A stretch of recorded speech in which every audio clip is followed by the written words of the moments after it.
শীতের সময় বাজারে বিটের ছড়াছড়ি, অথচ বিট কিন্তু আমরা অনেকেই খেতে পছন্দ করি না, কিভাবে খাবো বুঝতেও পারি না।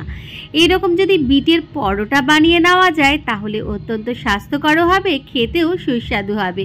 চলুন আজকে শেখাবো বিটের পরোটা, বিটরুট দিয়ে পরোটা। প্রথমে বিটরুটটা আমি গরম জলে একটু ভাপিয়ে নিয়েছি, একটুখানি সিদ্ধ করে নিয়েছি, 10-15 মিনিট ধরে মোটামুটি এই রকমভাবে সিদ্ধ করে নিয়েছি। এই যে মোটামুটি 80% সিদ্ধ হলেই কিন্তু হবে। এইবারে এটাকে আমি নিয়ে নিচ্ছি ঠান্ডা করে একটা মিক্সিং জারে। এটা একটা মিহি পেস্ট আমি বানিয়ে নেব। মিহি পেস্ট বানিয়ে নিয়েছি। অপরদিকে আমি এখানে আটা নিয়ে নেব। আটা নিয়ে নিচ্ছি, যতটা পরোটা করব সেই পরিমাণে আটা নিয়েছি। আমি এখানে 2 কাপ আটা নিয়েছি, আটার পরোটাই বানাবো। এই যে দেখুন বিটরুটটা কেমন মিহি পেস্ট হয়ে গেছে।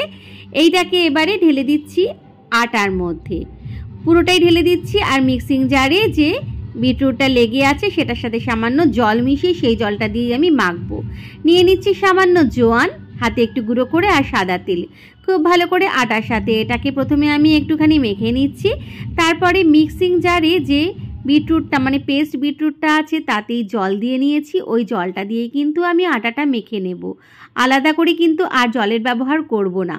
বিটরুটের যেই ফ্লেভারটা রয়েছে সেটা দিয়েই কিন্তু আটাটা খুব ভালো করে আমি এখানে মেখে নিয়েছি একদম নরম করে। এইবারে আমি পরোটার লেচি কেটে নিয়েছি, একটু বড় বড় বেলে নেব।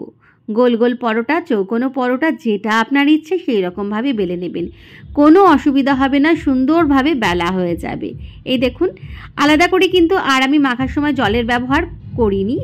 যেটুকুনি জল আমি নিয়েছিলাম বিটরুটের পেস্ট করা যে মিক্সিং জারে ছিল সেখানেই সেইটুকু জল দিয়ে কিন্তু মেখে নিয়েছি।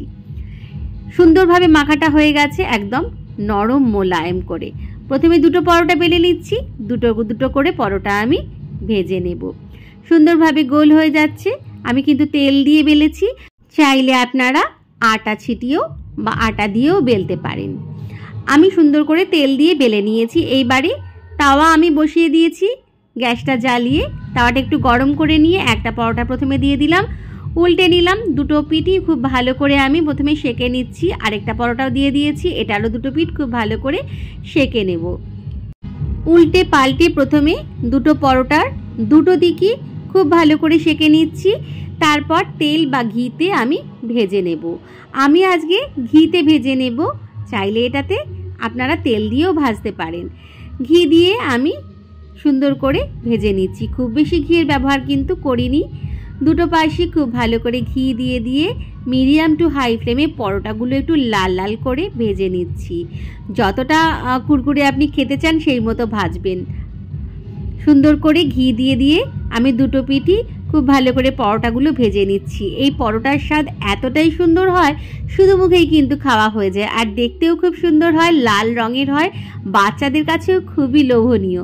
সাথে আমি নিয়ে নিয়েছি আমার মনের মতো তরকারি। চাইলে আপনি যে কোনো খুশি তরকারি দিয়ে খেতে পারেন, আচার দিয়ে খেতে পারেন, অথবা দই দিয়েও খেতে পারেন। খেতে কিন্তু অত্যন্ত সুস্বাদু হয়।